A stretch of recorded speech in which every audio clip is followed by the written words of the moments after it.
The following program is intended for listeners who are blind, have low vision, or another print disability that makes reading, holding a book, or turning a page difficult or even impossible. The content is copyrighted by the respective publishers. For more information, please visit us on the web at nfradioreading.org. Your Niagara Frontier Radio Reading Service now presents a reading of articles and features from the Buffalo News for today, Tuesday, December the 30th. Your readers today are Lori and Lita. Let's talk about the weather. It's cloudy, breezy, and colder today with a snow shower in spots with a high of 24. Intermittent snow and flurries tonight, accumulating 1 to 2 inches, a low of 20. Remaining cloudy tomorrow with a couple of snow showers and a high of 25. Thursday, cold with a little snow, high of 20. And if we look at Friday, Saturday, and Sunday, it's all in the 20s. If you want to be warmer, you should have been in Miami, Florida, 83 yesterday.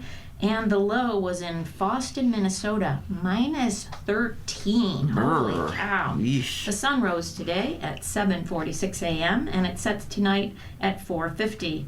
The moonrise is at 1:09 this afternoon and it will set at 3:30 a.m. The water levels. Lake Erie at Buffalo is at a flood stage 8. Cazenovia Creek in West Seneca, flood stage 10. Ellicott Creek at Williamsville, 8. Tonawanda Creek at Batavia, 9, and Tonawanda Creek in Clarence, 12.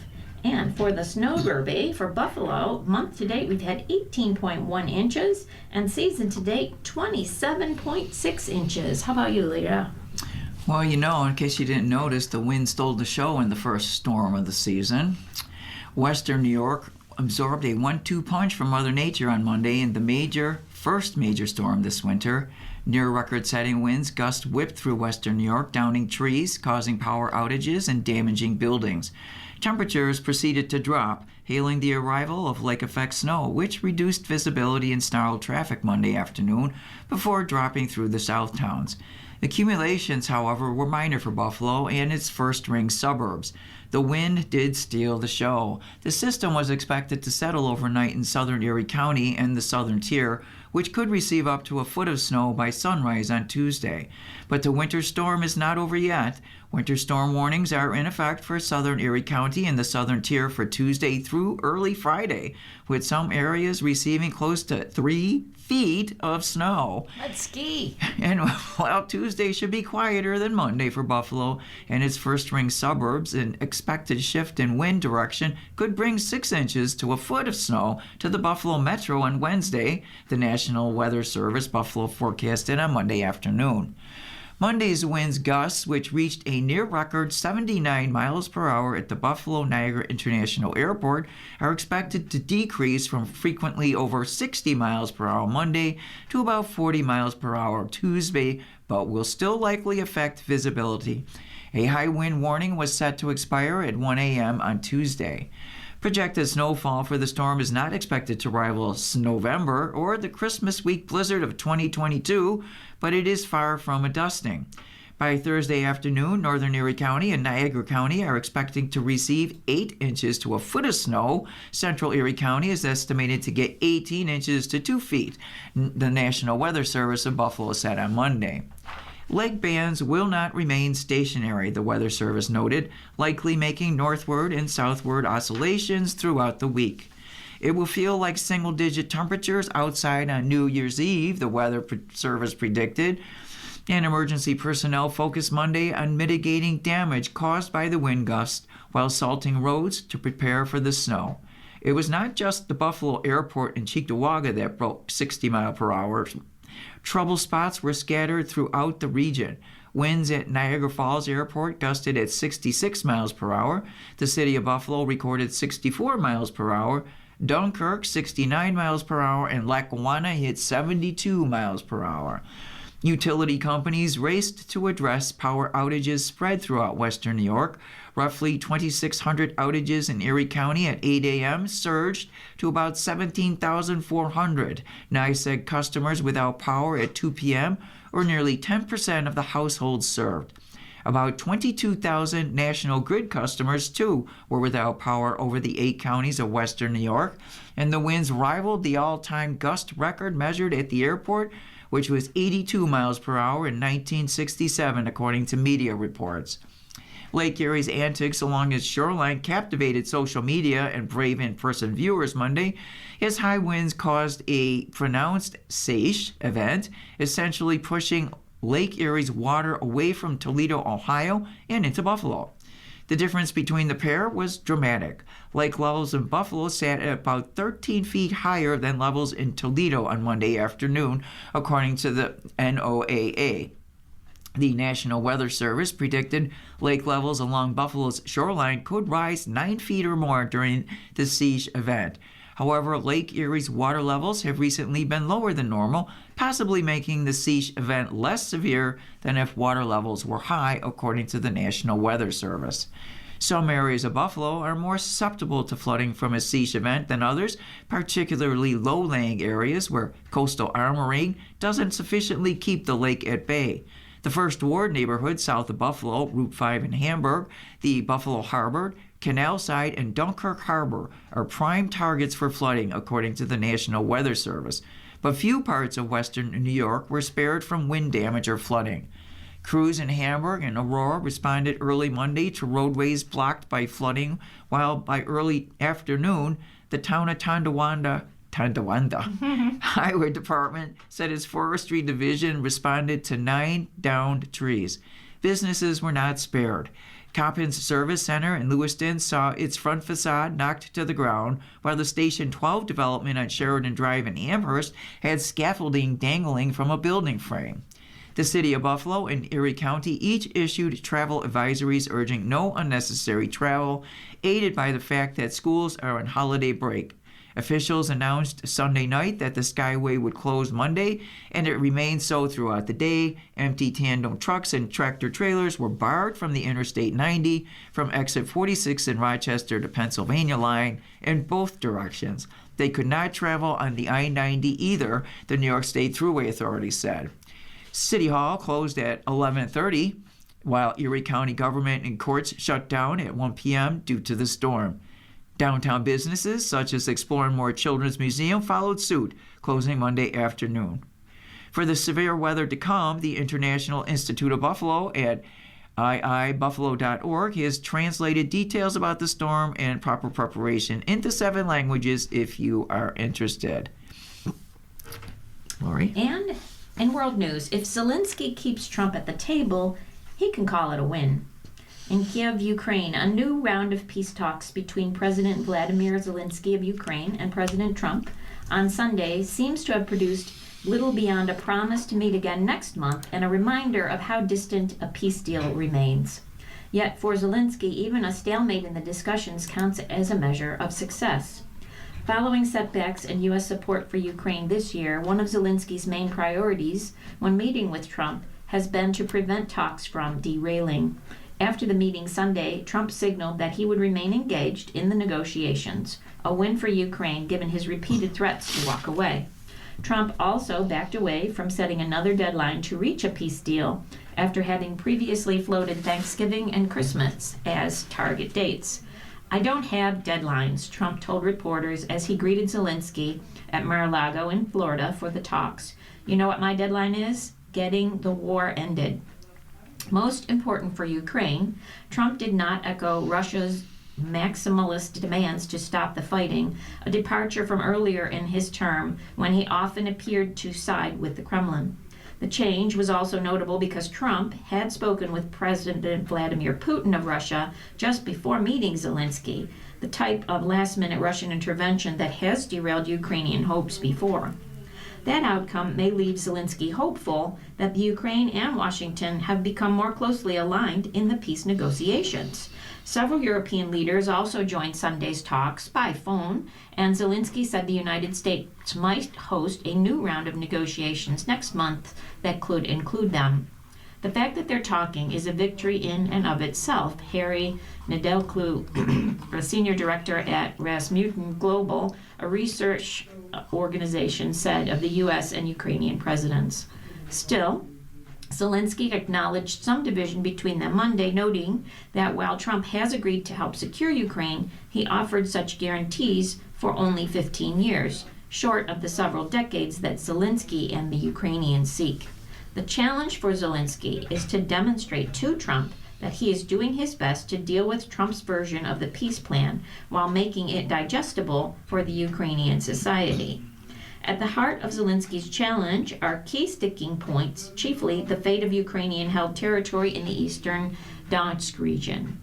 Russia wants Ukraine to cede the land, something Trump has encouraged Ukraine to do, but opinion polls show that a majority of Ukrainians oppose territorial concessions. After the meeting Sunday, After the meeting Sunday, Zelensky struck a hopeful tone. We had a really great discussion on all the topics, and we appreciate the progress that was made by American and Ukrainian teams in recent weeks, Zelensky said. Still, he acknowledged that several proposals remained unresolved in a draft peace deal, including Donetsk and control of a Russian-occupied nuclear power plant.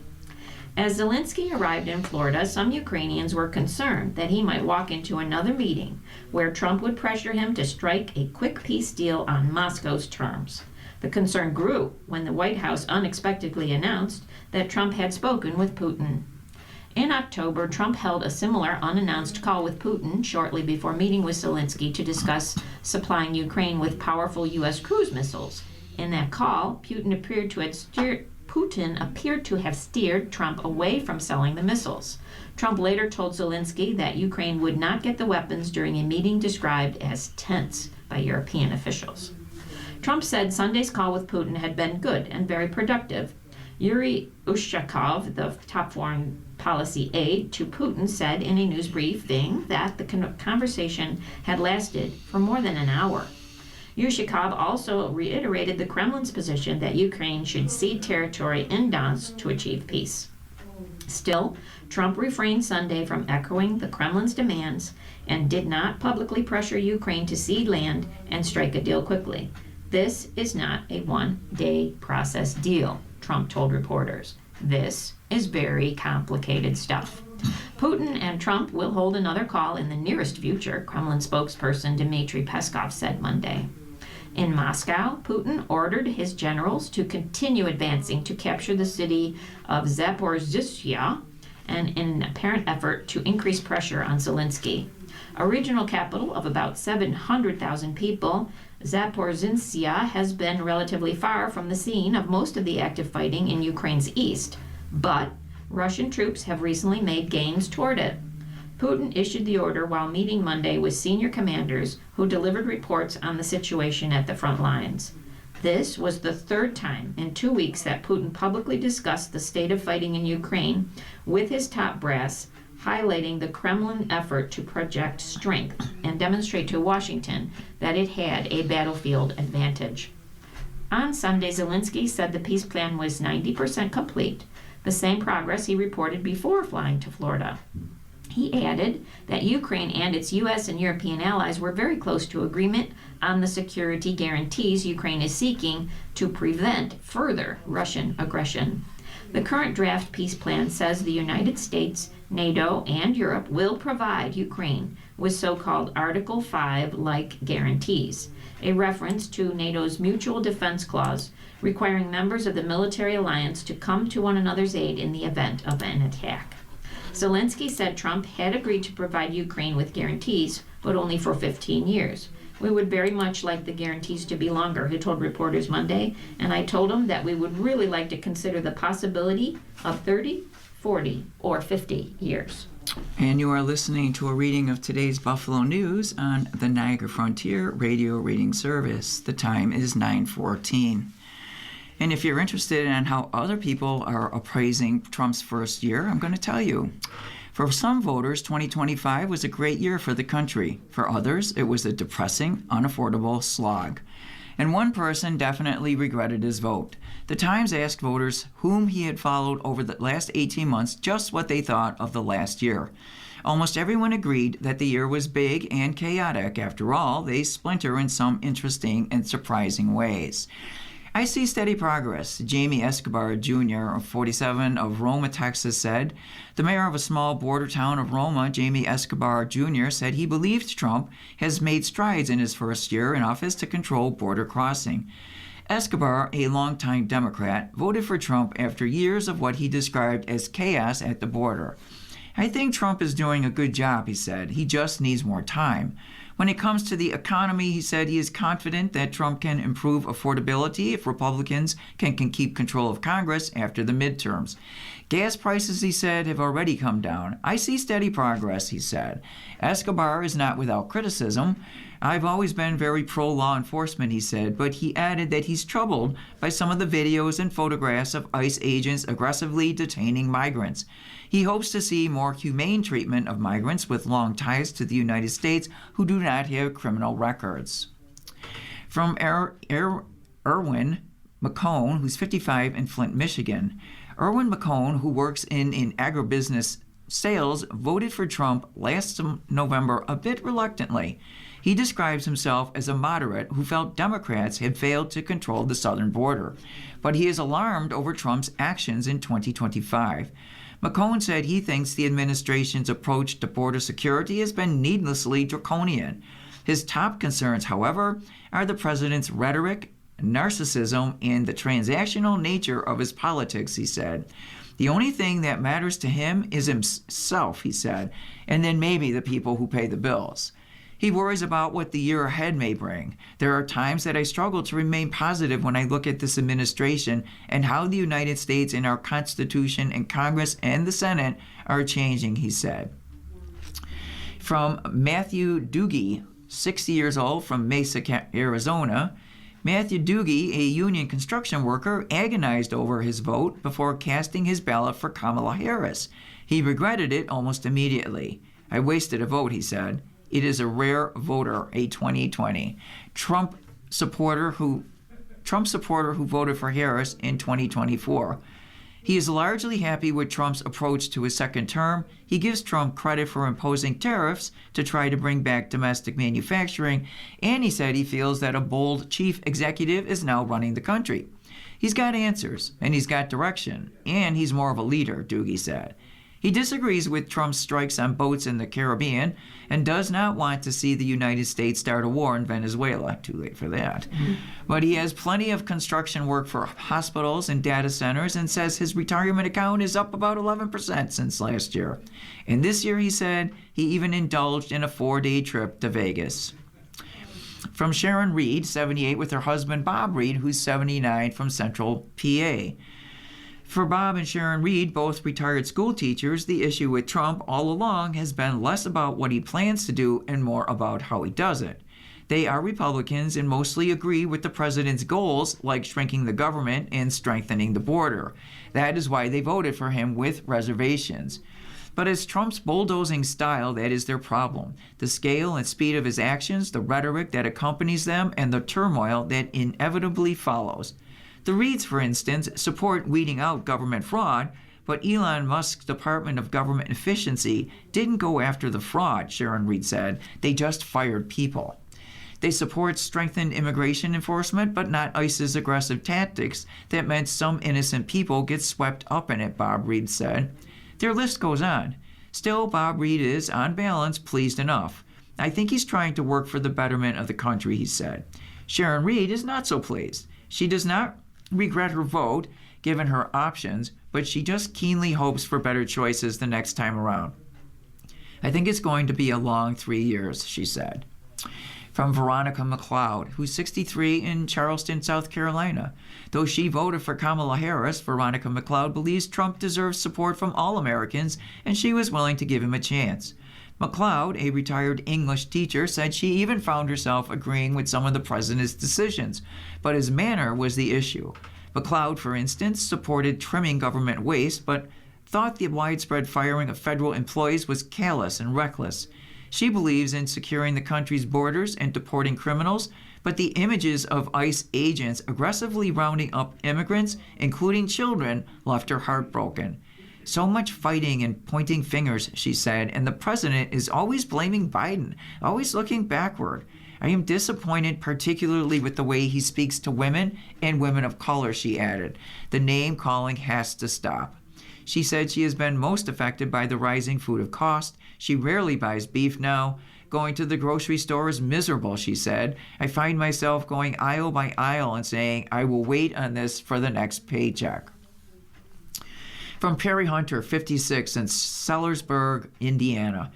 Perry Hunter, a high school teacher who voted for Trump, has been pleased with nearly all of the president's decisions, including the aggressive way he has handled deportations, his demolition of the East Wing of the White House, and his attacks on Venezuelan boats allegedly carrying drugs. And he said that Democrats just don't want to agree with Trump on anything. If he said drinking Drano was bad for you, there would be people going on to drink Drano just to prove him wrong, he said. But he doesn't like that Trump has been rude, especially when commenting about the killing of filmmaker Rob Reiner and his wife Michelle Singer Reiner. I wish we could have a president that is doing what Trump is doing, he said, but one that is not so divisive. From Annabelle Collins, 37, Mercedes, Texas. Annabelle Collins, an independent who supported Harris, has mixed feelings about the past year. Not every aspect was horrible, she said. As a Venezuelan immigrant who moved to the United States as a child, she is against the Trump administration's tactics for detaining immigrants without permanent legal status who have lived in the country for decades. There has to be a better way to do those things, Collins said. At the same time, she said Trump's aggressive immigration policy has helped her husband, who is a Border Patrol agent. I know he's in a safer place, she said. From Charles Vaughters from Laramie, Wyoming, and he's only 25. Charles Vaughters, a Marine veteran and college student who considers himself conservative, says that the country has improved, but just marginally. It's been a slow change, he said, and it takes a long time to steer the ship. He said Trump could do a better job at deporting immigrants who arrived in the country illegally, and that ICE needs to ramp up its numbers. He also does not support Trump's decision in September to continue H-1B visas meant for foreign workers who fill specialized roles, even with a new $100,000 fee per worker. He thinks the program should be ended. His friends who are computer science majors, he said, are worried about finding jobs. I don't think Trump's ever going to do that, he said, because he has a lot of friends in big tech who benefit immensely from that program. From Clifford Eugene, 74, Lacombe, Louisiana. For Clifford, a longtime moderate Democrat, Trump's second term has affected his life in deeply personal ways. He holds Trump and Republican lawmakers responsible for the historic 43-day government shutdown that resulted in his two sons being furloughed from their federal contracting jobs. Though retired and living on a fixed income, Eugene and his wife helped their sons during the shutdown. The rising cost of living, he said, added another layer of anxiety. To cut costs, the couple pared down their groceries and reduced some of their leisure travel. I honestly think the country is worse today than it was before he took office. His first term was not as bad as the second term, he said. I do not know of anything that this administration has done to the betterment of Americans. From Sam Casiglio, 22, from Seattle. When asked what words sum up the first year of second Trump term, Sam did not hesitate. Uncertainty, confusion, and disorderly, said Sam, a moderate Democrat who voted for Kamala Harris in 2024. In the past year, we don't really know what to expect as citizens. On top of that, she added, a lot of the problems that we had a year ago are still problems today, citing the price of groceries. But the tone from the White House troubles her most. To Casiglio, a president should be a steadying force, one who calms those nerves, she said. Trump's behavior, however, is very difficult from what you would expect from a president. And lastly, Thin Doan, who's 36, from Orange, California. For Thin Doan, there is no doubt that life feels much worse than it was a year ago. Shortly after Trump's inauguration, Doan, a staunch Democrat, lost his job as a software engineer with a company that produces video game competitions. To save money, he rented out his condo and moved in with his family. It took him 6 months to land a new position, but he still has not moved back into his own home. The job market out there is just really, really bad.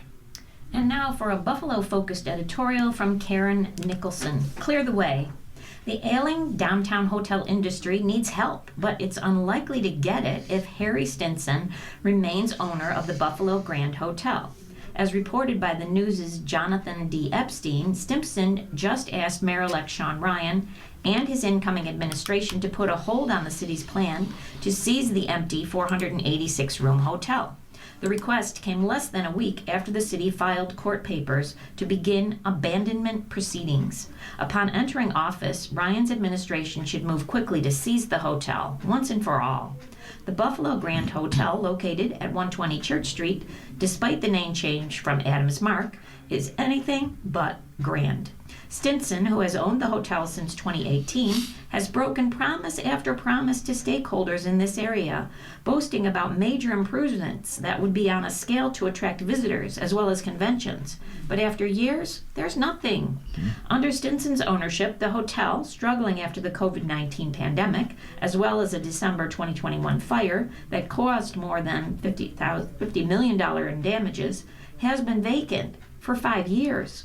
City officials under outgoing Mayor Christopher Scanlon decided to do something about the lingering situation. A hulking, empty hotel in a town that has too few hotel beds and a business community boiling over in frustration. Yet, Stinson claims that it is the threat of a government takeover of his property that is hindering his efforts to obtain the financing he needs to reinvigorate the hotel. Hogwash. It's just another excuse in a long line of excuses. Observers would not be faulted for looking skeptically upon his insistence that were it not for Scanlon's pronouncements since June, potential lenders and investors would have stepped up, including one who was nearly prepared prior to a Scanlon news conference at the hotel 6 months ago.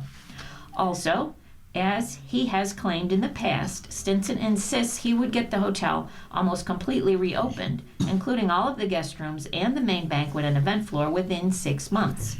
That is, if the city would be so kind as to back off. The city must keep pushing to get this hotel back online. It is especially important for the downtown economy to get heads into beds. In another Epstein story that examined the significant lack of hotel beds in downtown Buffalo, the head of the area's major tourism arm expressed exasperation over the situation.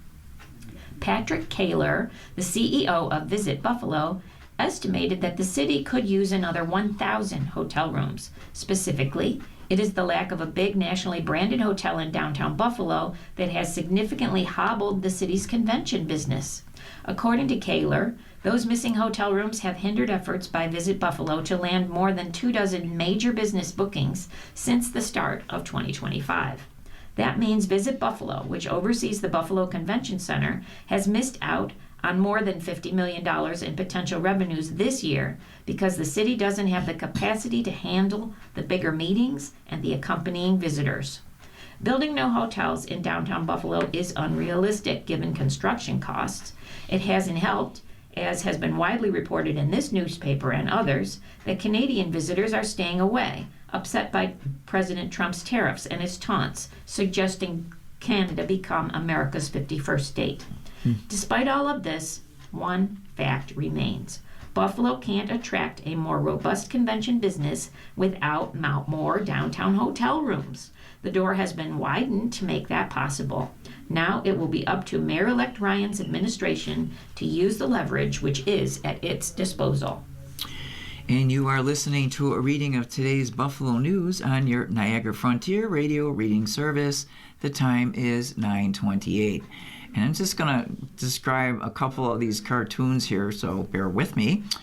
The first one is a woman with a yellow shirt, and on the front is printed USA, and she's standing in line with an elephant and a donkey in a shopping cart, and on the side of the shopping cart says Congress, and it says above her, returned customer service, and the man standing behind the desk says, I'm afraid we don't accept damaged goods. No, give me a second, I'm going to flip back to the other one. Okay, so the next one is 3 people sitting on a couch, I'm assuming a family, but the family dog watching a large screen TV, and on the screen is a picture of what they call the Scream painting with It's just like melting face, and mouth is wide open, and hands covering ears. And the child is saying, "Who is that?" And the dad is replying, "The President of the United States." Both very good, very good.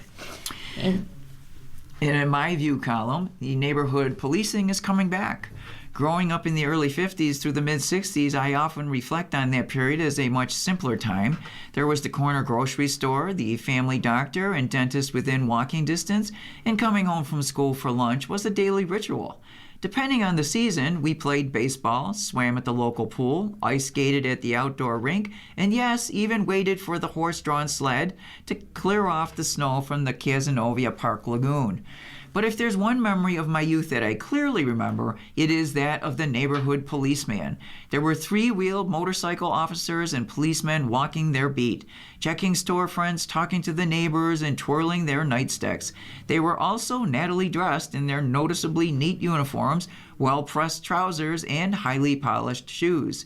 If I may use a time-worn expression, policing is a whole new ballgame now, with a harsher, boots-on-the-ground mentality. Let me expand on that observation. It seems to me that after the tragic September 11th, 2001 terrorist attacks, I have noted that police departments throughout this country have taken on more of a paramilitary persona. This is evident not only in their demeanor, but also in their dress. What I see today is a detached attitude from police officers. They dress as if they were going into combat. Officers are often bedecked in body armor and combat boots with mace spray, handcuffs, and firearms on display. But what is just as disturbing is to see police officers wearing woolen caps or balaclavas, not only to keep warm, but also in many cases worn in a manner to conceal their identity. As I mentioned before, these are different times. With the threat of terrorist attacks within our borders, an increase in mass shootings, civil protests, and social media fueling unrest, along with the current immigration issues, our police agencies are constantly being challenged. But this is not a police state. There are times that I feel uncomfortable with such a high profile presence. On a more personal note, I think back to my late brother Bob, who was a Buffalo police officer for more than 30 years and was highly respected and decorated. But my brother was much more than a policeman. He was also a mentor to hundreds of young men and women for the 27 years he served as police athletic league instructor in Cazenovia Park. It should be noted that there have been many positive changes over the years. Police women are serving our community in leadership roles. The force has also become appropriately diverse, better reflecting Buffalo's demographics. There has also been a trend for Buffalo police officers to further their high school education by pursuing 2- and 4-year college degrees. And just recently, Mayor Christopher Scanlon announced the launching of the Buffalo Police Department Foot Patrol Integration Unit. To quote Buffalo Police Commissioner Alfonso Wright, "The launch of this unit reflects our ongoing commitment to build stronger relations between officers and the community they serve. These officers will once again walk the beat to interact with their citizenry." And that was submitted by Jim Williams of Buffalo. in another voice on elder care, nonprofit guardians provide important services. Guardianship under Article 81 of the Mental Hygiene Law is one of New York's most important protections for people who can no longer safely care for themselves because of illness, injury, or disability. It is designed to be used as a last resort, and only when family are unable to do so. It is often the only option for individuals who have been subjected to elder financial exploitation. As federal actions weaken the social safety net, guardianship is increasingly being asked to fill in the gaps. A recent cost-benefit analysis shows how impactful a person-centered guardianship model can be. According to Project Guardianship, the model helps save an estimated $142 million in Medicaid costs by preventing unnecessary nursing home placements, by reducing hospitalizations, and by recovering liens. When combined with savings from avoiding shelter placements for individuals at risk of homelessness, Total public cost reductions reached $155 million to $166 million for only 236 clients. That amounts to nearly $67,000 saved per person per year. If scaled statewide, a fully resourced, person-centered guardianship system could save New York up to $1.9 billion annually. Some have suggested creating a statewide public guardianship program, but a government-run model is not the answer. States that rely on public guardianship often face high caseloads and limited flexibility that make it harder to provide individualized, person-centered support. Nonprofit guardianship programs employ social workers, accountants, and bookkeepers alongside attorneys. The work is 24/7. It requires knowing a person's history, preferences, community, and goals. Nonprofit guardianship providers are better positioned to deliver that level of care. They can build long-term relationships, and they can respond quickly when a client's needs change. They are more accountable to their local communities. Cost-benefit analysis makes clear that the answer is strengthening the nonprofit guardianship providers already doing this work, not creating another bureaucracy. As Governor Kathy Hochul prepares her budget address, we urge her to prioritize investment in a robust nonprofit guardianship model. By choosing proactive investment over reactive crisis management, New York can continue to be a leader in aging policy. This was by Karen Nicholson, who is CEO for the Center for Elder Law and Justice. Great sentiment there. And as Trump shows weakness, resistance to him gets stronger. It has been a gruesome year for those who see Donald Trump kistocracy clearly. He returned to office newly emboldened, surrounded by obsequious tech barons, seemingly in command of not just the country, but also the zeitgeist. Since then, it's been a parade of nightmares, armed masked men in the streets, migrants sent to a torture prison in El Salvador, corruption on a scale undreamed of, and the shocking capitulation by many leaders in business, law, media, and academia. Trying to wrap one's mind around the scale of a civic destruction wrought in just 11 months stretches the limit of the imagination, and yet there are reasons to be hopeful. Millions of people throughout the country who have refused to surrender to this administration's bullying. When Trump began his second term, conventional wisdom held that the resistance was moribund. Instead, this year has seen some of the largest street protests in American history.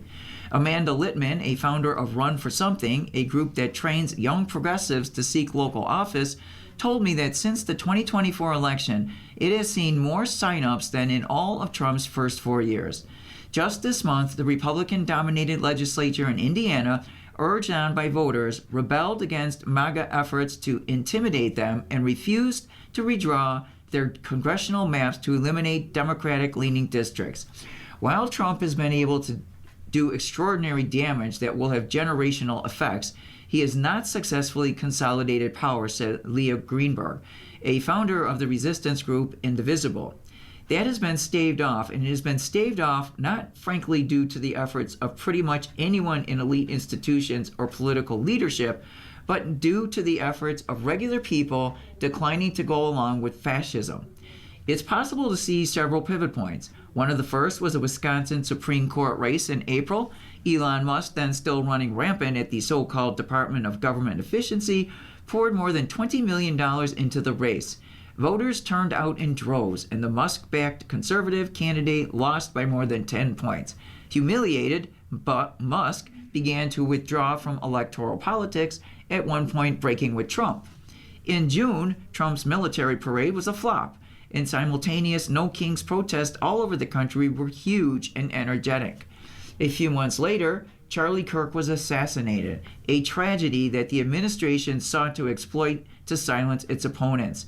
When late-night comedian Jimmy Kimmel made a distasteful comment on ABC that seemed to blame the right for Kirk's killing, Disney, the network's parent company, gave in to pressure to take Kimmel off the air. Suddenly, America was becoming the kind of country in which regime critics are forced off television. But then came a wave of cancellations of Disney Plus. and the Disney-owned Hulu channel, as well as a celebrity boycott, and Disney gave Kimmel his show back.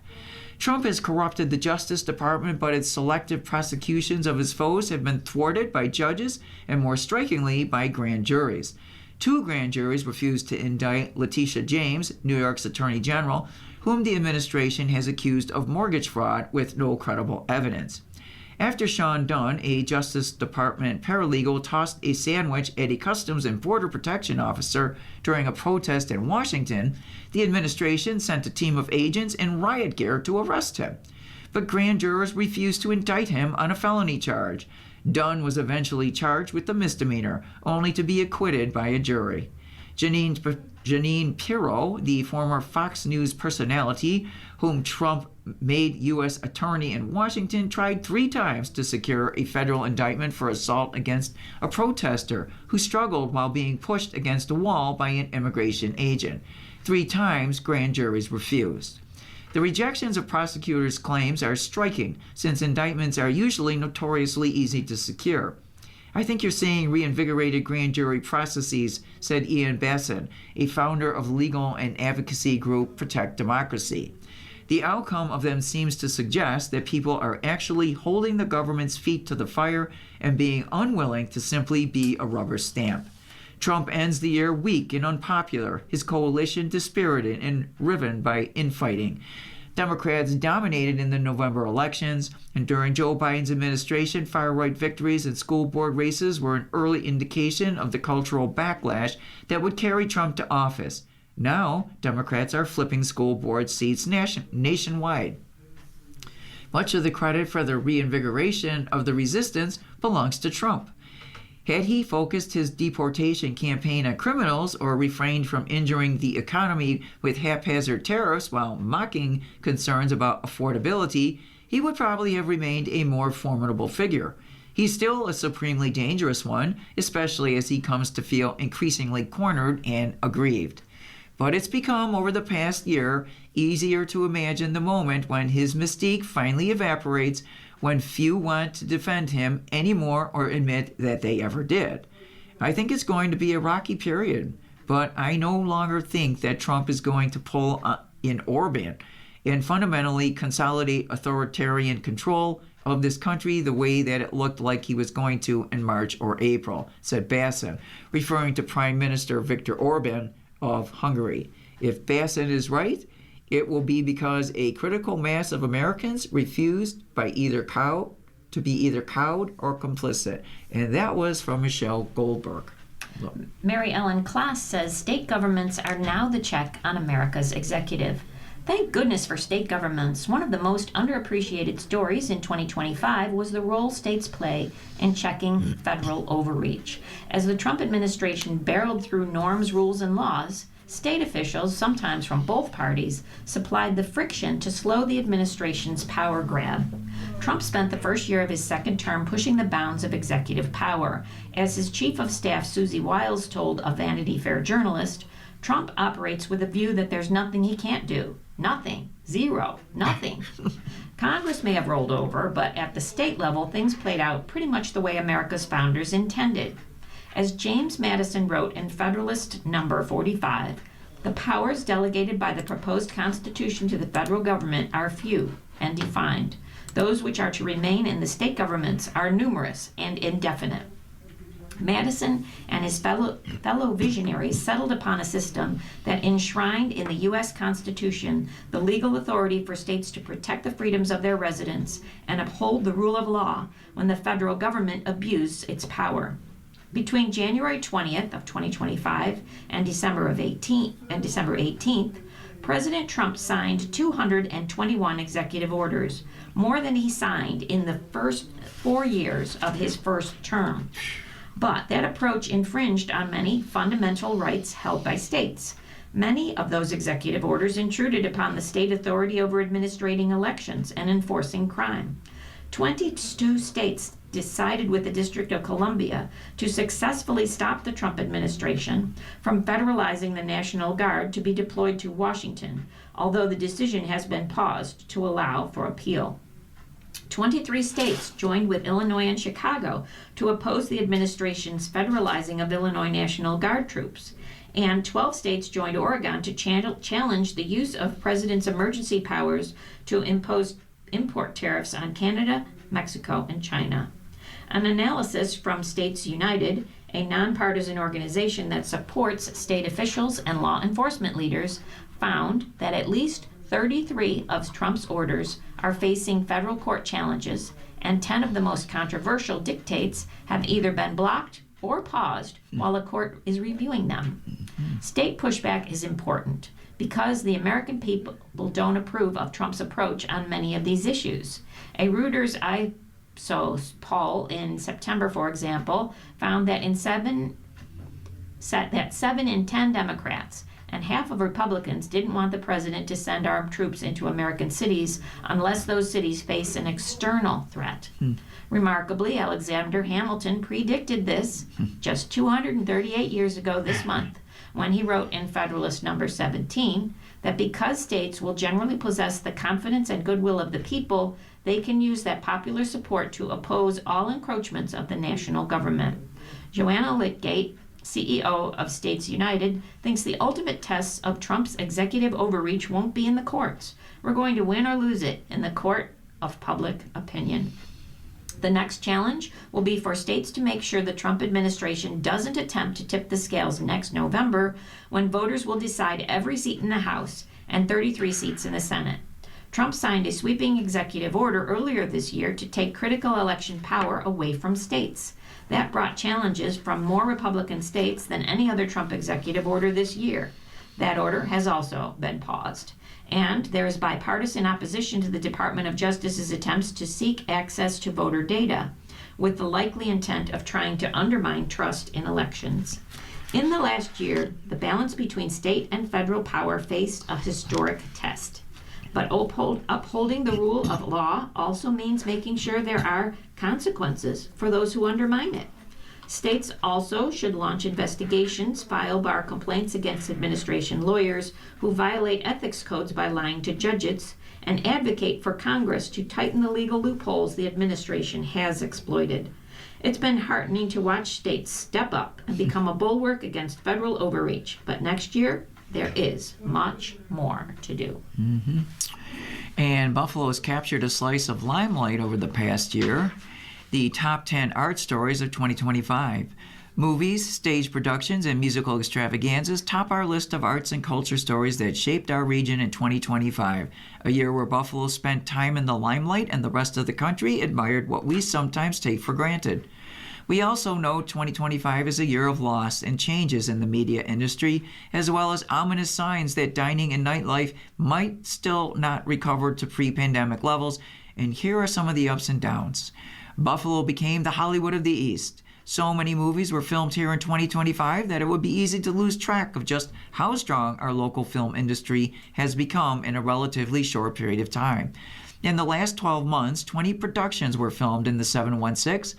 Top billings belonged to the Hallmark film Holiday Touchdown, A Bills Love Story, which was chock full of cameos from Buffalo Bills players, past and present, and showcased some of our more picturesque locales around East Aurora. A Newport Christmas, another Hallmark movie with a Yuletide theme, tells a time-traveling fantasy set in Newport, Rhode Island. The production filmed in western New York for 6 weeks in March and April. Both of those features debuted in November on the Hallmark Channel. According to Tim Clark, film commissioner of the Buffalo Niagara Film Office, our region saw 11 holiday-themed movies, 6 non-holiday films, and 3 documentaries or television episodes filmed here in 2025. Buffalo's standing as a destination for film shoots, especially movies centered around the holiday season, dates to 2015 when Fred Olen Ray made a Prince for Christmas here. Brian Higgins will pass his second anniversary as the president and CEO of Shays Performing Arts Center in February, but 2025 is when the fruits of his leadership of the downtown landmark began throwing spotlights. In September, Shays 710 Theater reopened after a $5 million renovation to a production of Dreamgirls, which went on to be the most successful production in Shays 710 history.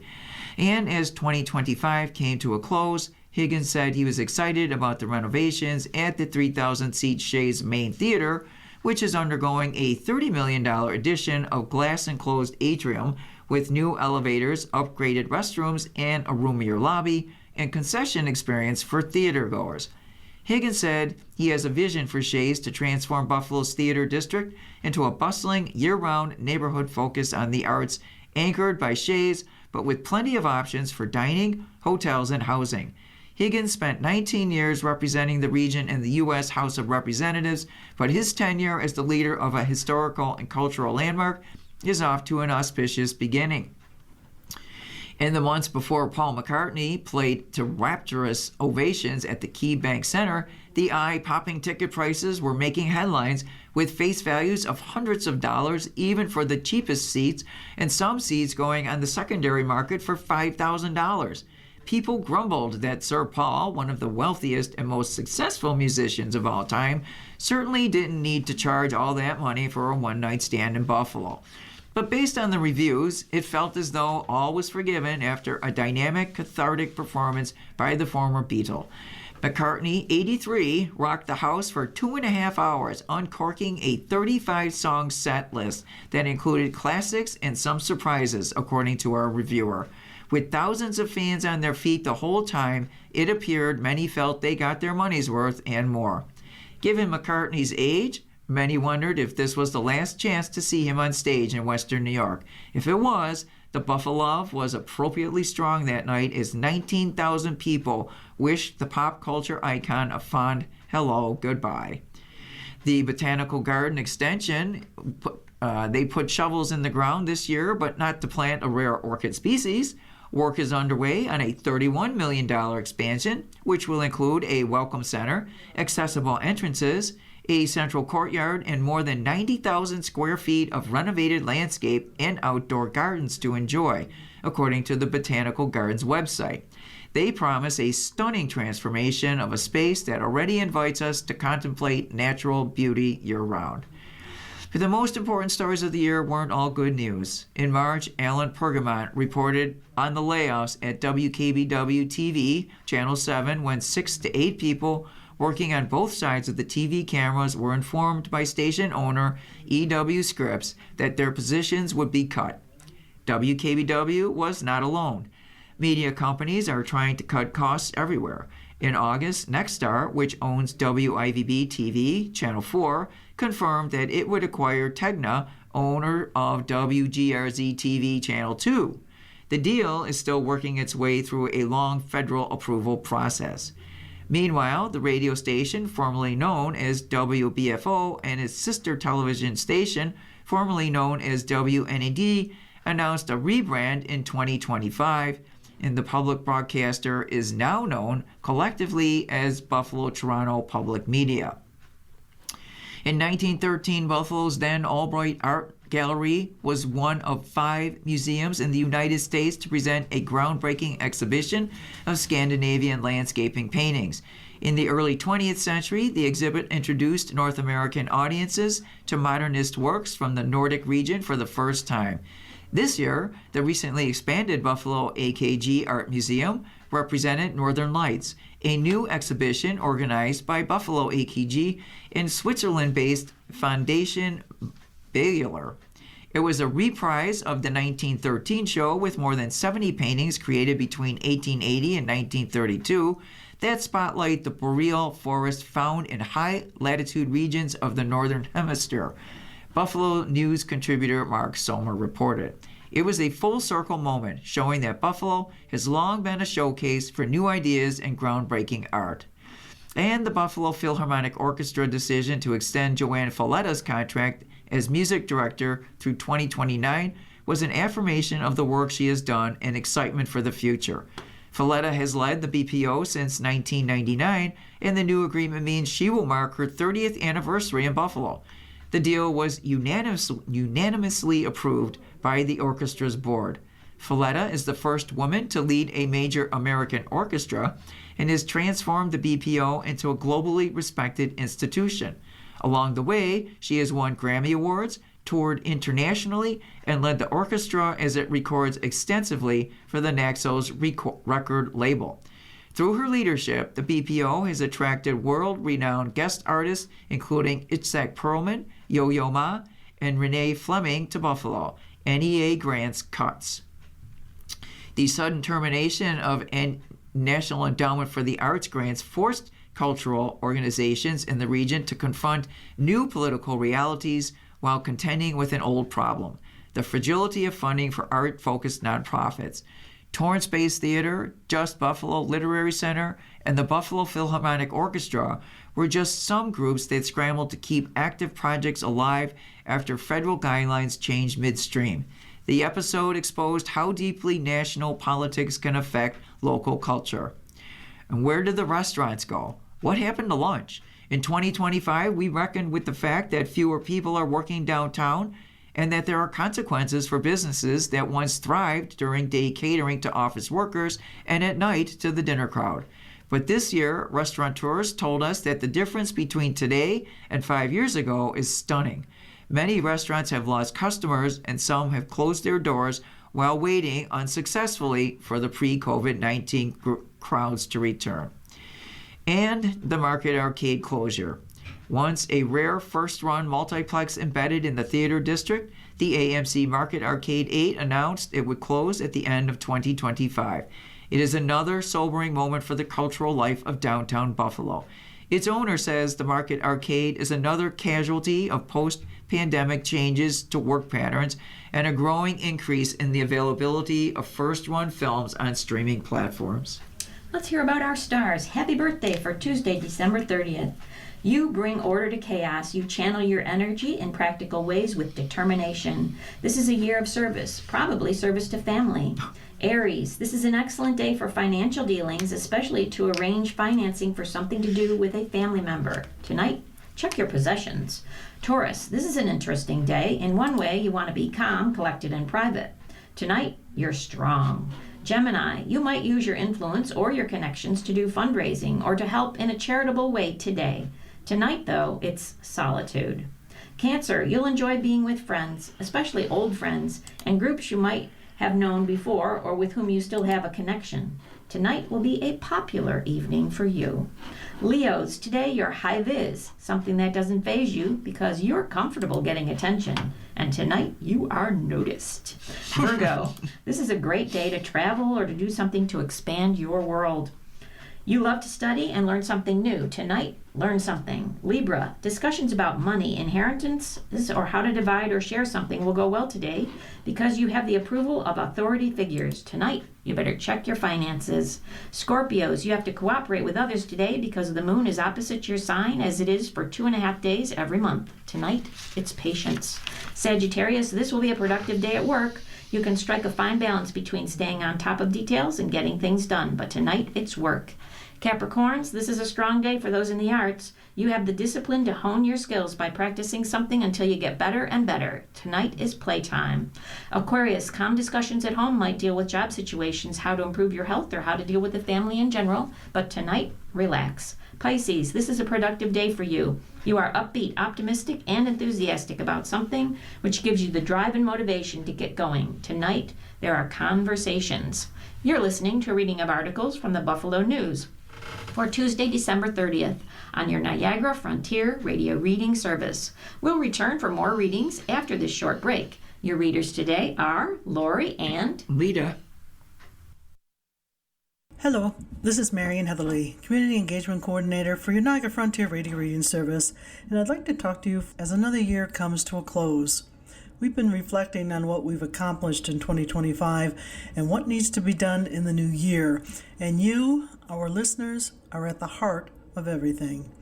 The most important message we want to share this holiday season is thank you to all of our listeners who have supported radio reading in 2025 by listening, by making a donation, by attending an event, by spreading the word about us, by connecting a new listener with us. You're incredibly important to us as we review our accomplishments of the past year and plan for the future, so we can keep our programming free for everyone who needs it and reach more people who would benefit. On behalf of the entire team at Niagara Frontier Radio Reading Service, may the joys of the holiday season be with you all.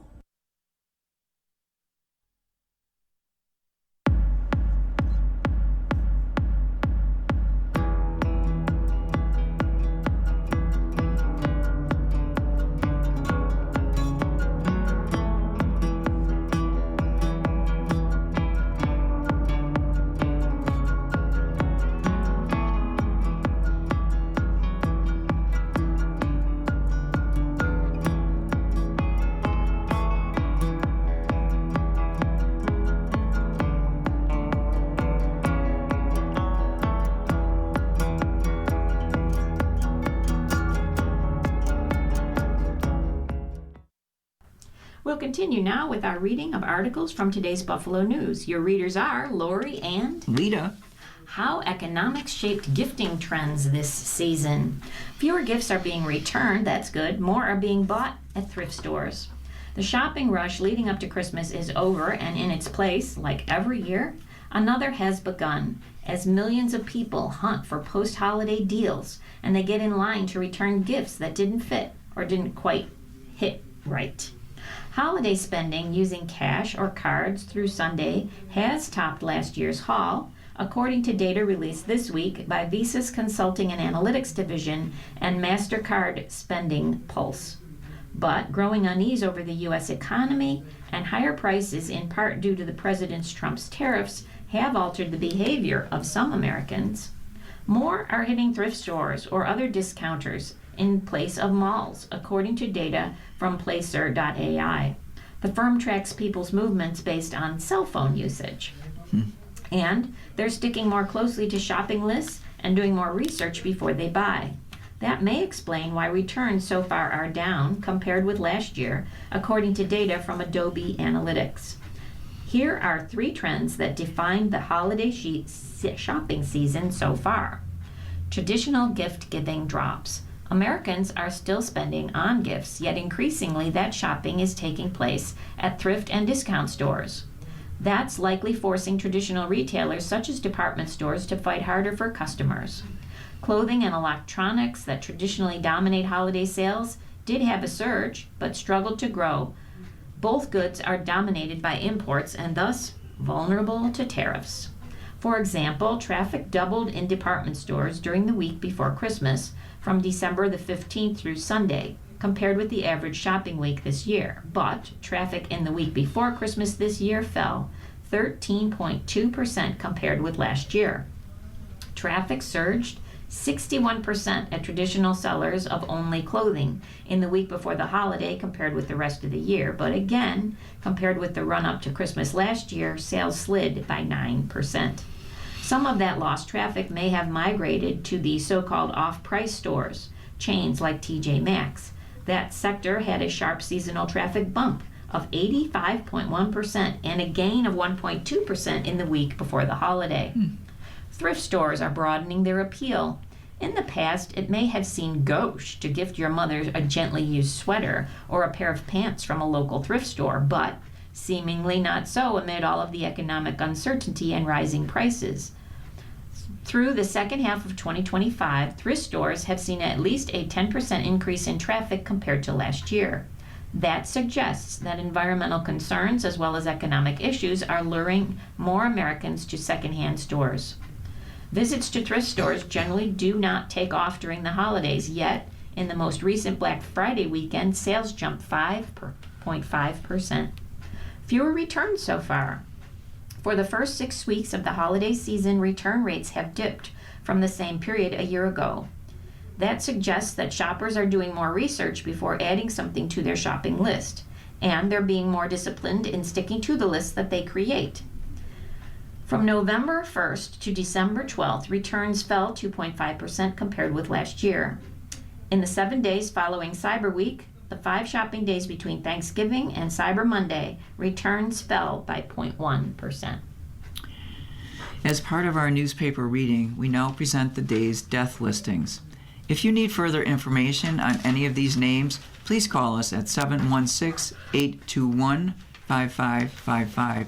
That's 716-821-5555. Donald Henry Cody. Raymond E. Cole. Brian Patrick Ferguson. Joseph Donald Hennigan. Thomas Hannon. Renate Kramer, Nee Menon. K. A. Krzyzkowski, Nee Davis. Alice Malursky, Nee Shatulski. Barbara A. Phelan, Nee Collins.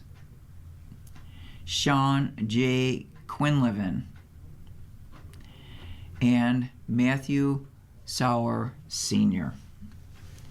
If you need further information on any of these names, again, please call us at 716-821-5555. That's 716-821-5555. On a lighter note, the Sabres have now 9 straight wins, and they're going for 10. Hometown crowd, a done deal for Sabres forward. In St. Louis, call it the St. Louis effect. Josh Dunn can recount the many ties his growth in hockey has to the St. Louis Blues, whether it was watching former players like Keith Katchik, Jeff Brown, Barrett Jackman, Cam Jansen, David Bakes, Thomas Steen, or being coached by Chekik and Brown in youth hockey. The Buffalo Sabres forward can recite the names of players from St. Louis who are currently on NHL or AHL rosters, including Ottawa's Brady Katchik, Florida's Matthew Katchik, and Winnipeg's Adam Lowry. Don't forget Dunn's sister, Jinsey Roos, who plays for the PWHL's New York Sirens and played for the United States Olympic team in 2022. The success of the Blues inspired a number of current pros, including Dunn. He prepared to play his first regular season NHL game in his hometown when the Sabres faced the Blues at 8 p.m. Eastern Time Monday at Enterprise Center, about 35 miles southeast of where Dunn grew up, in O'Fallon, Missouri.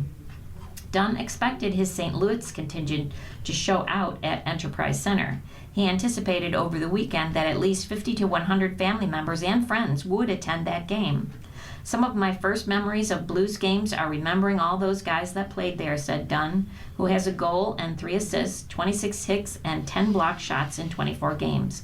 It was so surreal for me to get my first preseason game there with Columbus, and St. Louis hockey did all that for me, and I was really fortunate to have a lot of the alumni help coach me. 6 years into his professional hockey career, Dunn is currently helping a team that's on a tear. The Sabres began a 3-game road trip Monday in St. Louis, aiming to extend an 8-game winning streak to 9, and they did. Dunn also has played all 3 positions on a 4th line that brings brains, brawn, and special team strength. Dunn has primarily teamed with Jordan Greenway and Beck Melenston, who leads the Sabres and is 9th in the NHL in hits, 125. That's a big line to try to control, physicality-wise, when they're down low with the puck, Sabres coach Lindy Ruff said. They're a hard line to take the puck away from. They're a really good forechecking line. Then you've got the fact that 2 of them have been really good penalty killers, Melenston and Greenway. Now they're giving us some offense with a couple of really good plays inside the game. They've played well defensively and a lot of times have played against the other team's top line. Dunn played college hockey at Clarkson University in Potsdam and in the Columbus Blue Jackets system from 20 to 24 before signing with the Sabres as a free agent in July of 24. His hockey roots, though, credit St. Louis, particularly Jansen, the former Blues wing, and a St. Louis native who played in the NHL and AHL from 04 to 15, including 4 seasons with the Blues and 5 seasons with the New Jersey Devils. Dunn wore number 55 when he played youth hockey, Jansen's uniform number with the Blues, and remembers when he was 12 years old and Jansen met with Dunn's youth hockey team. He saw my jersey and was like, "Nice number, kid," Dunn said. And that's a memory that's engraved in my brain. He probably doesn't remember it, but as I've gotten older, I've started to talk to him more and use him as a role model that I look up to. I've really enjoyed getting to know him better, and he's done so much for St. Louis hockey, so I'm really thankful for him. The captain is back. Rasmus Dahlin rejoined the Sabres and was back on the ice Monday morning at Enterprise Center after arriving Sunday to meet the team. Dahlin didn't play Saturday in a 4-1 win against Boston as he was finishing a Christmas visit to Sweden to see his family and his fiancée Carolina, who underwent a heart transplant over the summer. Dahlin skated with Matthias Samuelsson on the Sabres' top defensive pairing during the morning skate at Enterprise Center, and if Dahlin was feeling the effects of transatlantic travel, he wasn't showing it. "I was able to sleep through the whole trip, so it was good," Dahlin said. Dahlin said he stayed up until 4 a.m. Sunday in Sweden to watch the Sabres beat the Bruins and had very few complaints about his team as it extended its winning streak to 8 games. Everything was good, honestly, Dahlin said. Created a ton. Could have scored a couple more, but like I said, a good full 60 minutes. Played hard. We played the right way for 60 minutes. The only thing I can say, it was a good, great game overall. Dahlin is the Sabres' leading scorer among defensemen, 4 goals, 24 assists in 33 games, and is its leader in average ice time per game, 24 minutes, 9 seconds. But against the Bruins, the Sabres proved they can win without Dahlin in the lineup. They were 0-3 when Dahlin returned to Sweden in November. He brings everything, Ruff said.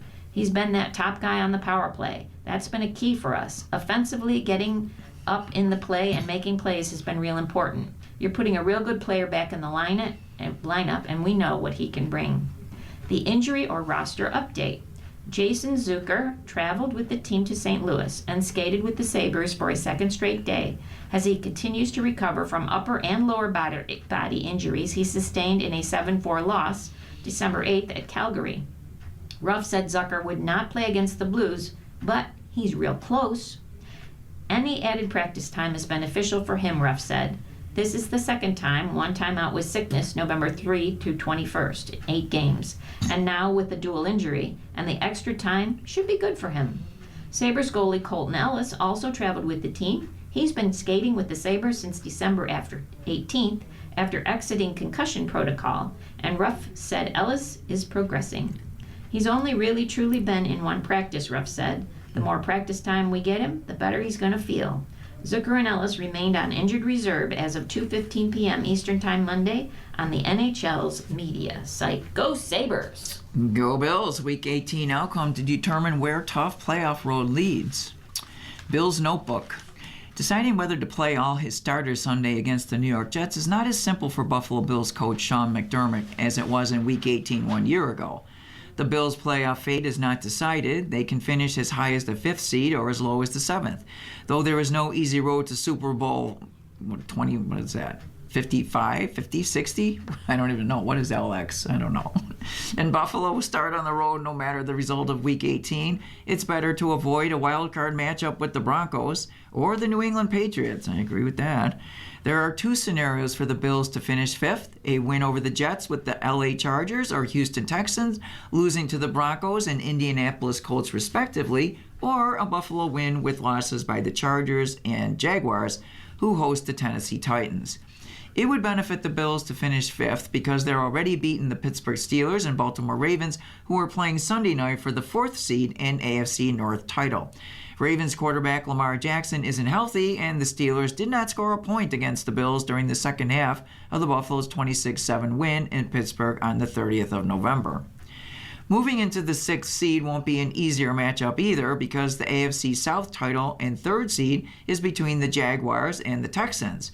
Allen was sacked 8 times in Houston, where the Bills lost to the Texans on the 20th of November. The Jaguars also have an excellent defensive front, led by edge rusher Josh Hines Allen, and they have a plus 119 point differential during a second 7-game win streak. To finish 6th, Buffalo must beat New York, and 3 other contenders, Chargers, Texans, and Jaguars, must lose. Another factor McDermott is considering: the Bills are playing their final regular season home game at Highmark Stadium. Nostalgia and ceremony won't trump the big picture. However, McDermott wants to respect the importance of the moment. We've got a lot of things we need to discuss as a leadership group, McDermott said. You've got the last game at Highmark Stadium here. That's important to me. It'll be important to our guys and to our staff. There are other things that come into consideration, and it won't be easy, but it is important that we have a good week here. Josh Allen's health will be a priority for the Bills. The NFL's reigning MVP has a right foot injury that forced him to miss a walkthrough last week, and it became sore enough during Buffalo's loss to the Eagles that Allen had another x-ray taken following the game. Allen has started 121 consecutive regular season games, and the Bills will likely continue that streak by using him for at least one series against the Jets, who are 3-13. Allen was still sore Monday, said McDermott, but it was slightly better than 1 week earlier. Do not be surprised if Allen doesn't play for long, though. The Bills, at 11-5, can turn the offense over to Mitch Trubisky, who has attempted just 6 passes this season. We may see McDermott err on the side of caution with players who are dealing with injuries. A list that includes tight end Dalton Kincaid, safety Jordan Poyer, defensive tackle Daquan Jones, and edge rusher Joey Bosa. The conversation surrounding Allen is not as easy as telling the quarterback to sit down. He was not happy with his performance against the Eagles, specifically the missed throw and the failed two-point conversion, and Week 18 could be a chance for the offense to work out any issues before the playoffs begin. We owe it to the stadium and to the memories that exist in that stadium to go out the right way here, McDermott told reporters during a video conference call. You're listening to a reading of today's Buffalo News on your Niagara Frontier radio reading service. The time is 15 minutes after the hour. Now, how about college football? Big plays may help turn the tide in the playoffs. Alabama cornerback Zabian Brown has a knack for making big plays. He's delivered so many during 2 seasons with the Crimson Tide that there's only one explanation. It's part of his DNA. It's just that clutch gene, Brown said. I don't know what it is. It's just clutch. He's on the verge of becoming legendary and could get there when Alabama, 10-3, plays number 1 Indiana, 13-0, and Heisman Trophy winning quarterback Fernando Mendoza in the Rose Bowl in the quarterfinals of the college football playoff on Thursday. Brown, a sophomore, returned 2 interceptions for touchdowns this season, including a 99-yarder against Tennessee in the regular season and a 50-yarder against Oklahoma in the opening round of the CFP. Both were momentum-turning picks. Throw in game-sealing interceptions against Georgia and Auburn in 2024 and a 68-yard fumble return for a score against Mercer, and it's clear Brown is in elite company in Alabama lore. That dude probably has more career-changing plays than most, Tide defensive coordinator Kane Womack said. We've had some phenomenal football players in these hallways, but some special moments that he's already created for this football team. Brown trails only All-American Minkah Fitzpatrick 2015 to 2017 on the school's career defensive TD list. Brown's play helped the number 9 seed Crimson Tide in the regular season and advance in the playoffs already. Now, the Santa Ana, California native gets to return home to play in front of his family and his friends. It really means the world to me, honestly, Brown said. It's countless people that haven't seen me play in 2 or 3 years. Going back home, Rose Bowl against the Heisman, it can't really get any better than that. Brown's ascension was expected as a highly ranked signee in the 2024 recruiting class, but his path to stardom, it's unique. Brown was part of Nick Saban's final recruiting class and was only on campus for a few days before Saban's abrupt retirement. Brown decided to stay at Alabama, and after a mass exodus of players, was thrust into a starting role from his first spring practice. It didn't take long for the new staff to see his potential. I think Zaban was as pro-ready as I have ever seen from a freshman, Womack said. It's amazing. The guys that are the most professional, detailed, and disciplined tend to be the ones that make the biggest plays in the biggest moments. 2 years later, Brown is the only player in Alabama's secondary who has started every game over the last 2 seasons, and he's been in the right place at the right time more often than not. Even for Brown, it's hard to quantify. He just knows when he knows. It's a gut feeling, Brown said. You may get a spidey sense or something like that, but it's really just trust in pulling the trigger. That's it. Down 17-10 before halftime at Oklahoma earlier this month, Brown intercepted a pass from John Mateer and returned it 50 yards for a touchdown. The play gave Alabama a much-needed boost in a 34-24 win. His other pick six was twice as long. It came as time expired in the first half against Tennessee, and it provided yet another spark. The Tide might need his heroics against Mendoza and a Hoosiers offense that's turned the ball over just 8 times this season. Alabama has full confidence Brown can be a difference maker. After all, there's plenty of proof. You can call it the right place, but I think you make your own breaks too, Coach Kalen DeBar said. I see what he does with his film study. I see what he does on the football field in practice. Whether it's technically just how important it is for him to be on the same page with the guys around him so he can take those calculated risks. He's a really heady player and obviously a great athlete and a playmaker. Hoosiers' rise to number 1 brings back fans. Bill Murphy has been an Indiana full football season ticket holder for 66 years. He says he has rarely missed a game, even though 55 of them have been losing seasons in a historic stretch of bowl-less holidays. One of those rare misses stands out: the 1968 Rose Bowl, when Indiana lost 14-3 to O.J. Simpson and a U.S. team that went on to be crowned national champion. Murphy was 15 at that time, and his parents weren't on board with sending him to California alone. But neither Murphy nor his parents could have anticipated the bowl drought that followed. The Hoosiers didn't make another bowl until 1979, and after that, 1986. Now, age 77, Murphy wasn't sure this day would come again, so a backup plan was established in case of emergency. I told my wife, my son, and my daughter, I told them, if I die before we go to the Rose Bowl again, I want you to take my urn, buy a program, buy a seat, set the program and the urn on the seat, and I'll be there with you guys. Murphy's story would resonate with any lifelong Indiana football fan, though he warns there may not be many. He grew up a dedicated supporter of Indiana's losing football team in Bloomington, a city that rallied around the powerhouse and championship-winning basketball team. The script has since flipped a bit. Hoosiers fans have had more to cheer about the past season or two when it comes to football than basketball. A team that was once an afterthought in its community has a new brand of committed fans who have the chance to head to Pasadena for the program's biggest game in years. Top-seeded Indiana will play Alabama on Thursday in the granddaddy of them all for a chance to advance to the college football playoff semifinals. The program has reached new heights over the past 2 years under back-to-back AP Coach of the Year, Curt Cignetti, finally abandoning the title of losing his program in the history of the bowl subdivision and handing the unwelcome crown to Northwestern earlier this year. Indiana finished the regular season at Big Ten Championship with a perfect 13-0 record behind Mendoza, the school's first Heisman Trophy winner. Longtime fan Kevin Harrell wouldn't miss the Rose Bowl, even though his last trip to the stadium wasn't too long ago.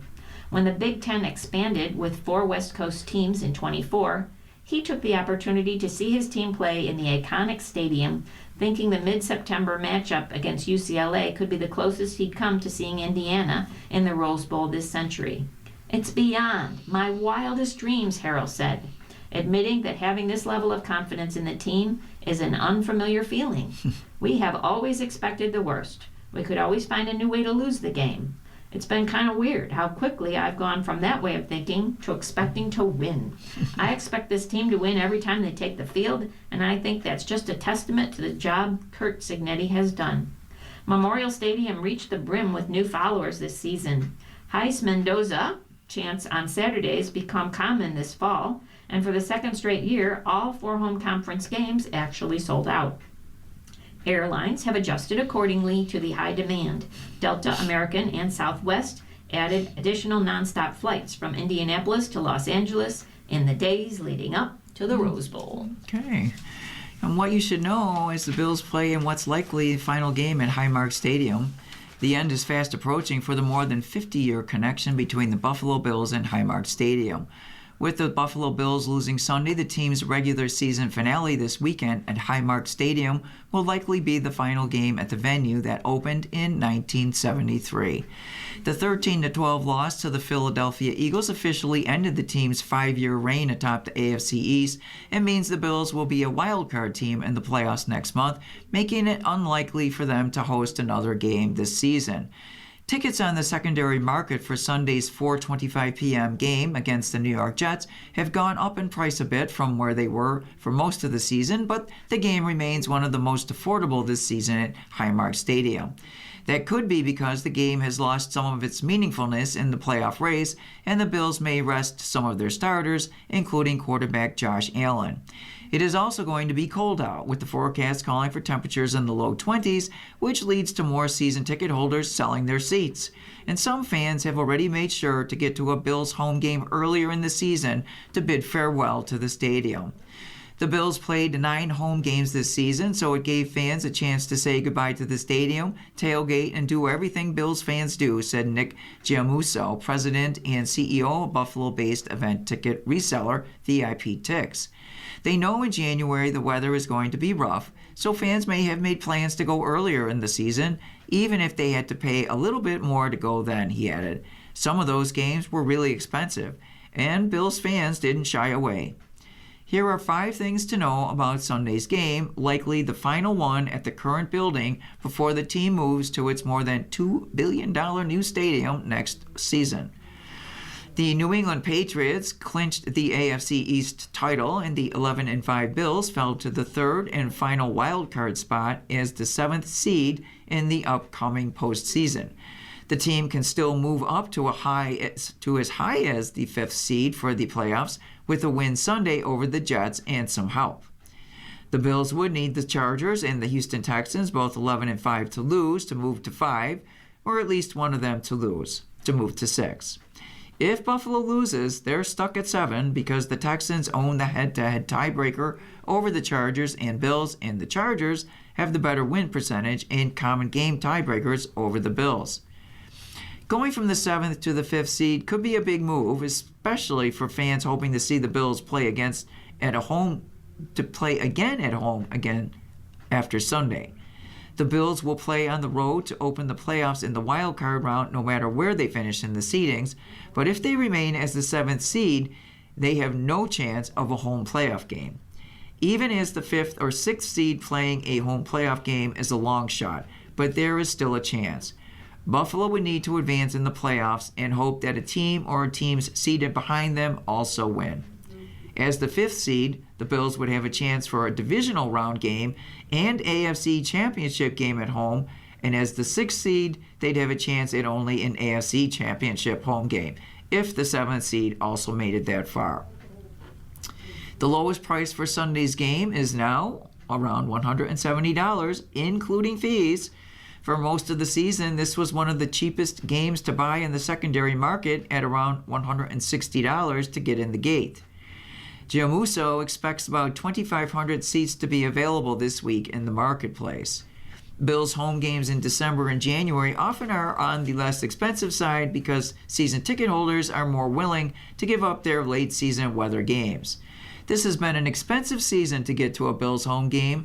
The lowest price have averaged around $250 a seat per game on the secondary market, way over face value. Season ticket holders were less apt to sell tickets this season, creating a decreased supply of seats in the market. Tickets for Sunday's game against the Eagles were going for even higher prices, many for over $300, and they maintained that value despite the rainy weather, so fans who spent big to go to that game or throughout the season may be less apt to do it again this weekend. Fans may also be saving up and planning a road trip for a playoff game. Potential first-round sites for Bills playoff games include Denver, New England, Jacksonville, Houston, Pittsburgh, or Baltimore. We're already getting those calls for playoff tickets, Giamuso said. Jacksonville is somewhere sunny and a place where Bills fans would travel to for an easy getaway. Pittsburgh is an easy drive, and Baltimore is another one that would be an easy flight. That's certainly on their mind since we didn't win the division and fans are forced to go on the road. Fans may also have less desire to attend this weekend's game because it's possible the Bills will not play all their starters.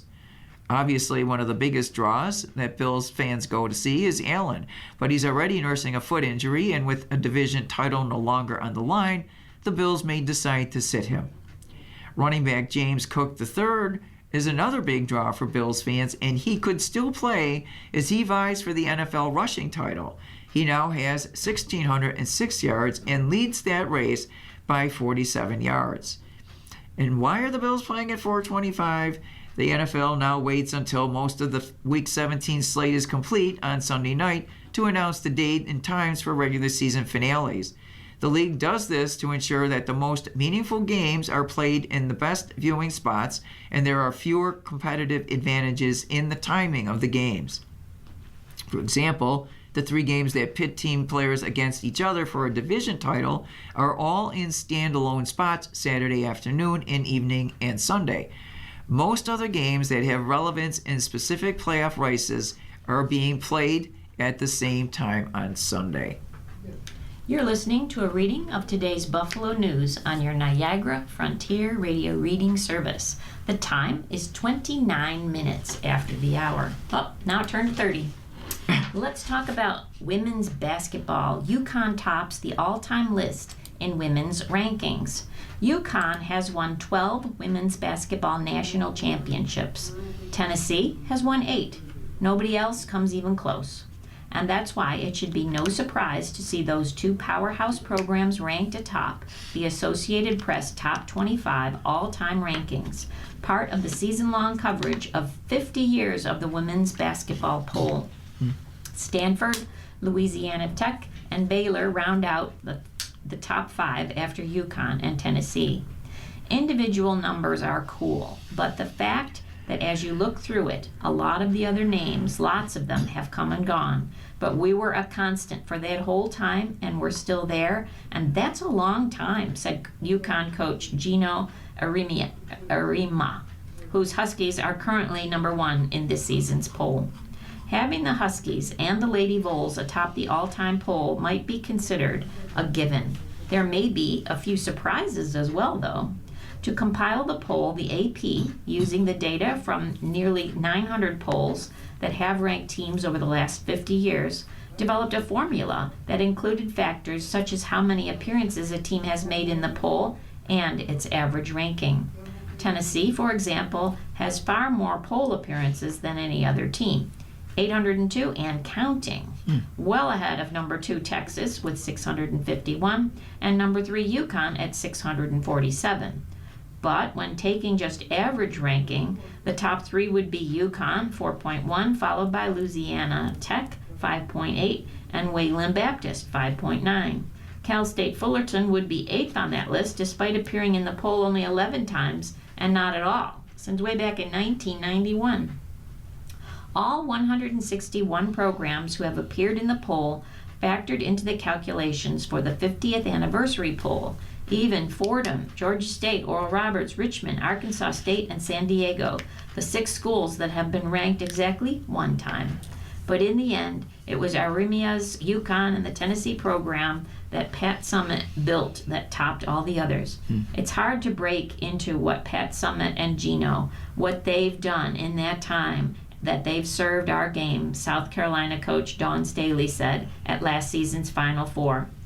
Since UConn's first appearance at number 1 back in 1995, after beating Tennessee on Martin Luther King Day, UConn has held the top spot in the poll for 259 weeks, more than double the Lady Vols during their dominant run. Wow. From 35 years ago, when we first were ranked, to now, we haven't been far from number 1, Arimia said. So, that's pretty cool. Louisiana Tech holds the 3rd longest streak of being ranked number 1 in the women's poll, owning the top spot for 38 consecutive weeks. The Lady Techsters were dominant for the first 2 decades of the poll, although they haven't been in the top 25 since 2006. Notre Dame, South Carolina, Texas, Duke, and Maryland round out top 10. The Gamecocks had a run early in the poll, climbing to number 2 in 1982, and didn't return to the top 5 until the current era under Staley. Her team has rarely been out of the top 10 since 2014. Georgia, Old Dominion, LSU, Long Beach State, and Louisville followed the Terrapins.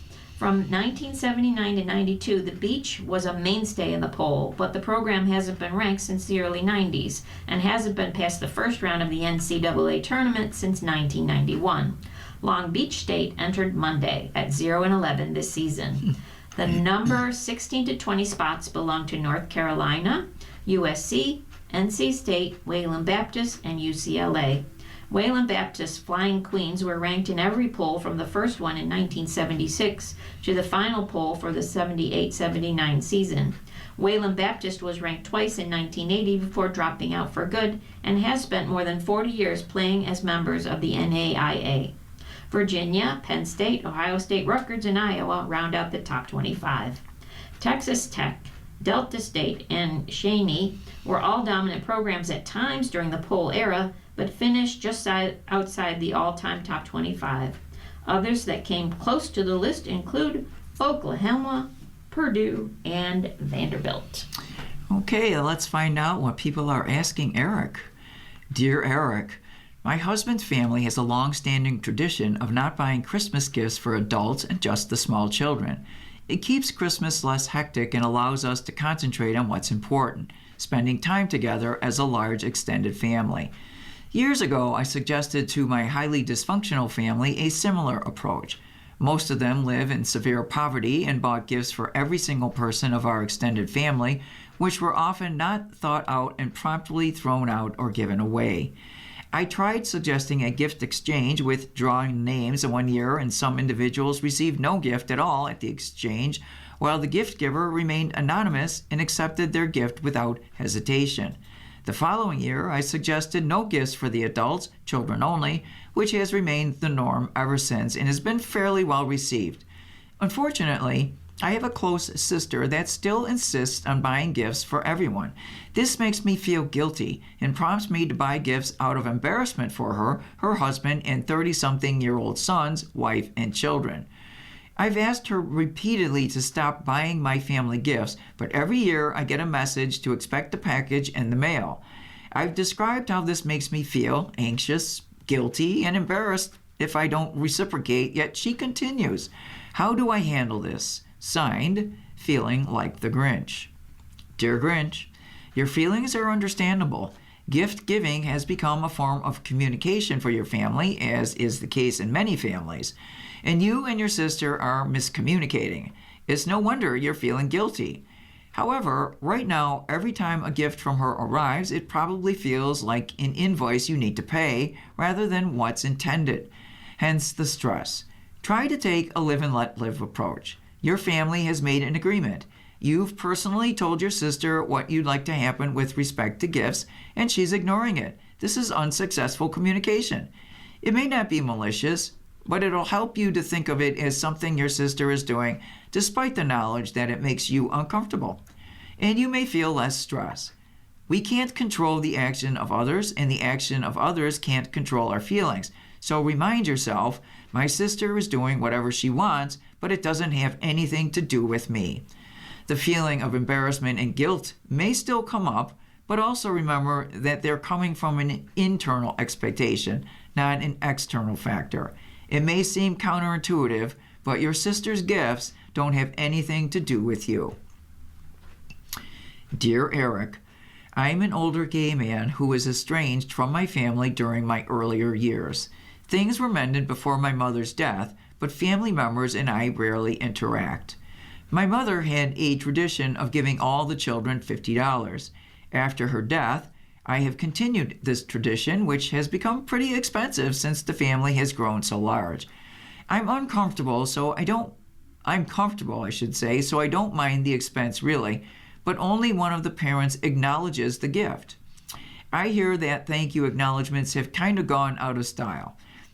I'm not sure what I'm asking here, because the tradition really is in honor of my mother, but should I just continue to ignore the lack of acknowledgement?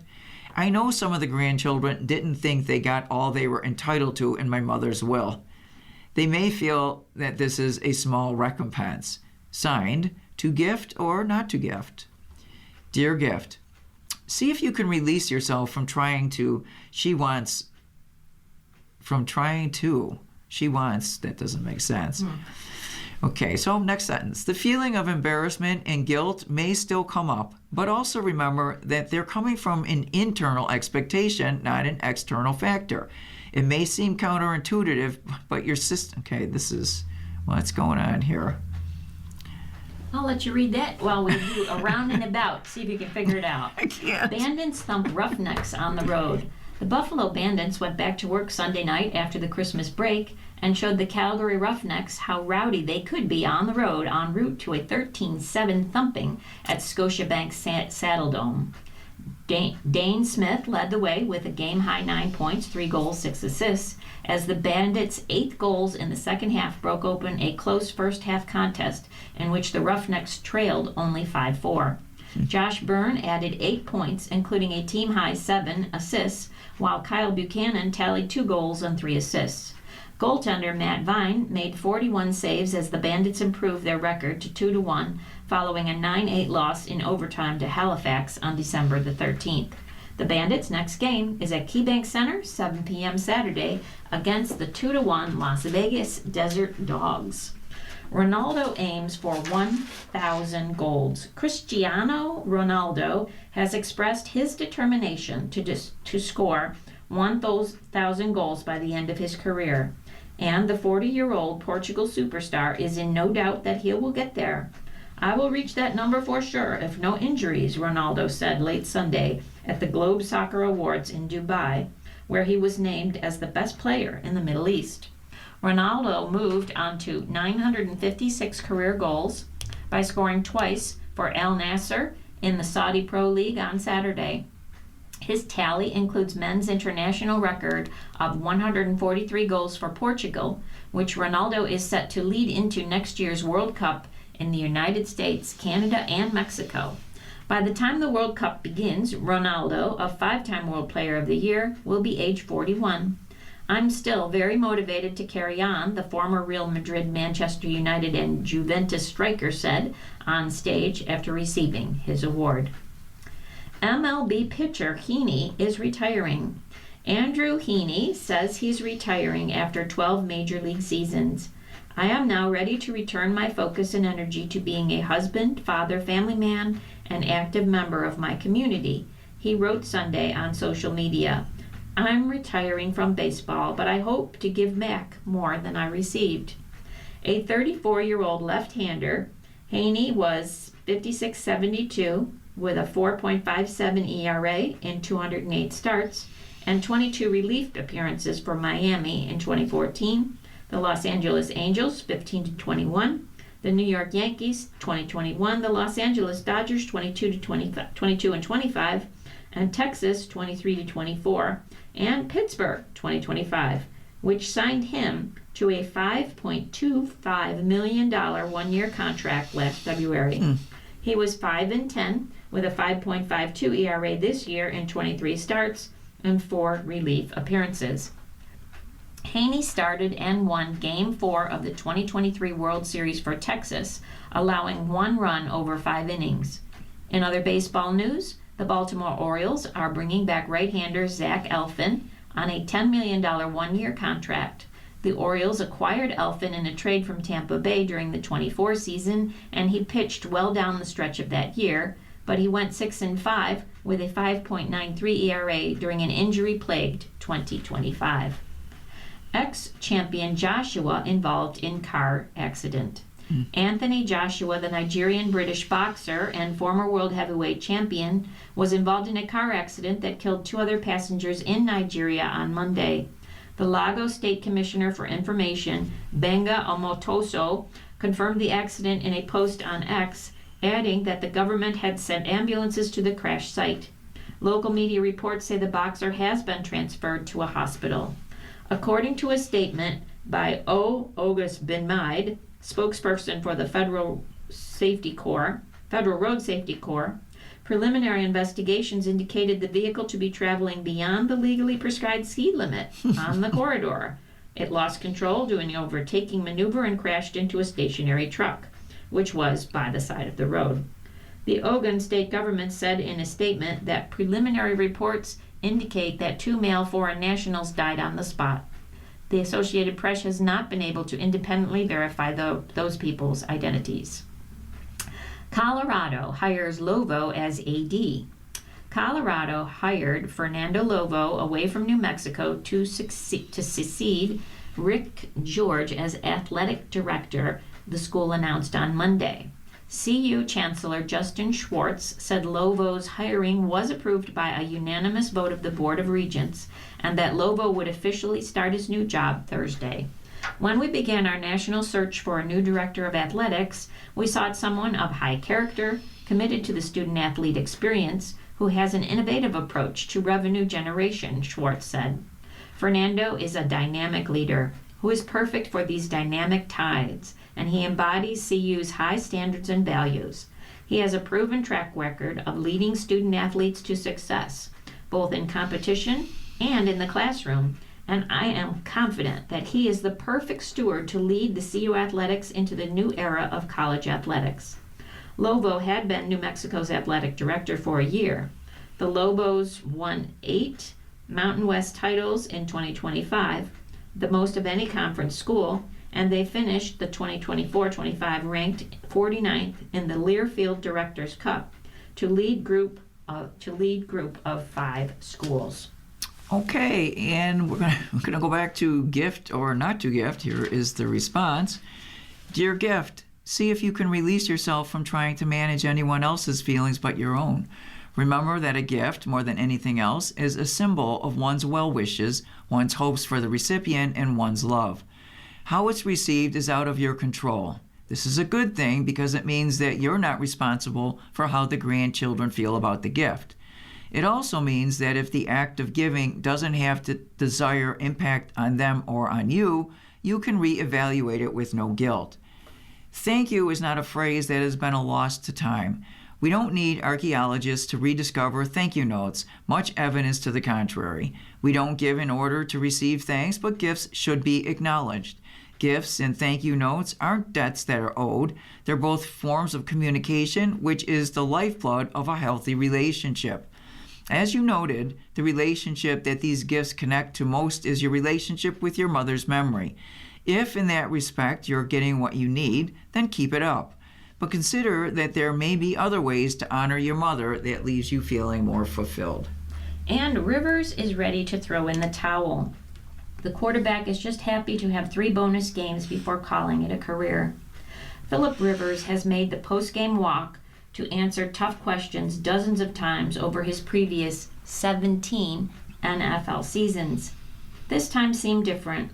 With the Indianapolis Colts having been eliminated from the postseason for a 5th consecutive year, even before Rivers and his teammates took the field on Sunday, the 44-year-old Pro Football Hall of Fame semifinalist knows he may have taken his last snap. It's been an absolute blast for 3 weeks, and if I go back now and said, all right, now you know everything that's going to happen, what are you going to do? I'd do it all again. Rivers said after the Colts lost 23-17 to Jacksonville. So yeah, if it's the last one, it's the last one. I thought the last one was walking off the field in Buffalo in January of 2021, walking up that tunnel, and I was fine with that. I had tears the few days after that, and I was at peace with that being the last one.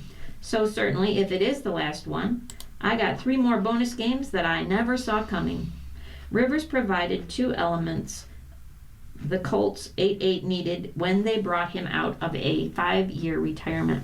His passion energized the locker room after Daniel Jones suffered a season-ending torn Achilles tendon, and he gave the Colts a chance to pull themselves out of a historic second-half swoon in which they became just the 16th since 1970 and the first in 30 years to start 8-2 and miss the playoffs. But Rivers has lost all 3 of his starts, with the Colts' overall skid now at 6 games. His late interception at Seattle ended the Colts' bid for a miracle rally, and an interception Sunday on a tipped ball allowed the Jags 12-4 to kick the tie-breaking field goal with 6 minutes and 58 to play. While Rivers took accountability for both miscues with his typical down-home demeanor, he knows he's not the face of the Colts' future. So with one meaningless game remaining next weekend at Houston, the Colts could give Rivers one more start, but it might make sense for them to take a look at Anthony Richardson, the number 4 overall draft pick in 2023. Or maybe rookie Riley Leonard. Richardson has been activated from the injured reserve list, but has not been activated from the injured reserve list, but he has started practicing. I'll figure that out Tuesday, Coach Shane Steichen said. If Rivers' career is over, again, 5 years after he left the first time, he has no regrets. He rented a place in Indianapolis, moved his entire family back to Indy for the final month of the season. I heard he has 10 kids. Oh my gosh. And bought dozens of players from St. Michael's Catholic High School in Fairhope, Alabama, where he's the head coach, to Lucas Oil Stadium to watch his home finale. In career start number 423, Rivers surpassed Hall of Famer Warren Moon as the 4th oldest quarterback to start in the NFL. Rivers played at 44 years and 20 days. Moon was 44 years and 8 days. If he makes start number 424, Rivers will pass Vinny Testaverde, 44 years and now 26 days, as the third oldest, trailing only Steve DeBerg and 7-time Super Bowl champion Tom Brady. Rivers ranks 6th in league history in touchdown passes with 425 and is 8th on the career yards passing list with 63,984, just behind Matthew Stanford and 105 yards away from moving past 2-time Super Bowl winner Ben Roethlisberger. Rivers knows he may not get that chance. I'm going to be on board and supportive of whatever the organization, Shane or whoever, however that decision is going to come to be, Rivers said. I'm sure I'll have some conversation. It just won't be a blindside Tuesday conversation for me. And I'm going to be on board to do what's best for the guys. And I want to move over to from AI to phone bans, new laws that kick in next year. Across the nation, new laws will take effect at the stroke of midnight on the 1st of January in virtually every state. From cell phone bans to higher minimum wages, here are some of the important policy changes set to go into effect in 2026. Regulating AI. An increasing number of states are passing new laws to regulate AI, even as the Trump administration attempts to neuter such laws or punish states that regulate the industry. Lawmakers in California, where many AI companies are based, have passed several new laws governing the technology. One new California law, inspired by a teenager in the state who died by suicide after confiding in ChatGPT, will put in place safeguards for AI chatbots. The law will regulate the exposure of minors to sexual content and establish protocols for how chatbots should deal with users expressing suicidal thoughts. Other new laws ban chatbots from misrepresenting themselves as medical professionals and require law enforcement officers to disclose when they use AI to generate reports. A Texas law limits the use of AI systems to manipulate human behavior, establishes a state AI ethics council, and requires government agencies to disclose to consumers when they are interacting with AI. And in Illinois, a new law restricts employers' ability to use AI for hiring or other employment decisions. Cell phone bans. In recent years, many states have placed limits on cell phones used by young children and teenagers, and now more are following suit. By the start of the 2026-27 school year, districts in California, Georgia, Massachusetts must comply with state laws that limit or prohibit students' use of cell phones or other personal devices. Some states that already have cell phone bans are attempting to further expand social media and data privacy protections for minors. A new Virginia state law will require social media platforms to limit daily use for children under 16 to 1 hour per day, with parents being able to increase or decrease that limit. And in Texas, a state law that would require app stores to verify users' ages and require parental consent for downloads and purchases by minors has been blocked by a federal judge for violating the First Amendment. It would have gone into effect on the 1st of January. As the Trump administration enacts mass deportation in 2025, several states put laws on the books to advance or curb the activities of federal immigration officers. Those laws are now set to kick in.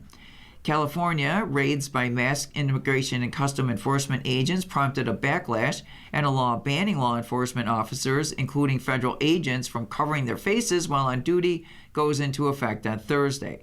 The Trump administration has said federal agents will not follow the mask restrictions and has sued to block the law's enforcement. Another California law will allow relatives to assume temporary guardianship of children whose immigrant parents are detained or deported, and will prevent daycare centers from collecting information on citizenship or immigration status. Meanwhile, in Texas, sheriff operating county jails will be required to cooperate with federal officials in enforcing immigration law. Those sheriffs may receive extra personnel and funding. Medical-assisted suicide, 3 states, New York, Illinois, and Delaware, have laws slated expected to take effect in 2026 that would allow terminally ill patients to end their lives with medical assistance. And the minimum wage. and affordability increasingly becomes a political focal point, more than 20 states are set to increase their minimum hourly wage for workers in 2026. Michigan will increase their wage from $12.48 to $13.73 an hour, and in Nebraska, it will jump by $1.50 to $15 an hour. The minimum wage will rise from $16.50 to $17 in New York City, Long Island, and Westchester County, and from $15.50 to $16 everywhere else in New York State. You've been listening to a reading of articles and features from the Buffalo News from Tuesday, December the 30th. We read the Buffalo News live on weekday and Sunday mornings at 9 a.m., and we rebroadcast at 4 p.m. For more information, call 716-821-5555. That's 716-821-5555. Your readers today have been Lori and Lita. Thank you for listening and have a great rest of your day. Quick programming though, the offices of the Niagara Frontier Radio Reading Service will be closed on New Year's Day, this upcoming Thursday, and Friday, January 2nd. Because of this, our programming will be a little different, similar to last week. All of our regular programming will be the same. We're doing our best, especially with the weather, to get everything we can recorded. If we miss anything, you'll be hearing rebroadcasts. But in place of our Buffalo News readings, which obviously we'll be here for, on tomorrow night, December 31st, 2025, the end of 2025, we'll be ending it with some old-time radio from our vault. And Thursday, 9 a.m., we'll have our rebroadcast of the Buffalo News. At noon that day, we'll have Fiction Two Ways. It's some intoxicating stories and poems. At 1 o'clock, we have Frontier Magazine. At 4 o'clock that day, we have Travel with Rick Steves. It's about Vesterheim, Atlas Obscuria, Curiosities and Lessons Learned. At 5 o'clock, we have some stories about holiday hand-me-downs with the show With Good Reason. At 10 o'clock on New Year's Day, we will also have an old-time radio special, all 6 old-time radio shows. At 9 o'clock on Friday, we'll be playing a Blindness and Disability News Hour. At 10 a.m., we have History Magazine. Noon, we'll have some short stories from the author Truman Capote. At 1 o'clock, American History. At 4 o'clock, we have the Ellery Queen presentation, The Adventure of the Murdered Ship. And at 4:30, we'll be playing The Telltale Heart by Edgar Allan Poe. Both of those are presented by the Ledger Actors Workshop. At 5 o'clock, we'll be playing Person, Place, and Thing. It features artistic director Jonathan Bank. And at 5:30, we'll be playing American Heritage. As I said, all of the rest of our programming will be the same as usual. Stay with us, though, for those readings and more, and have a nice New Year's. Really?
following program is intended for listeners who are blind, have low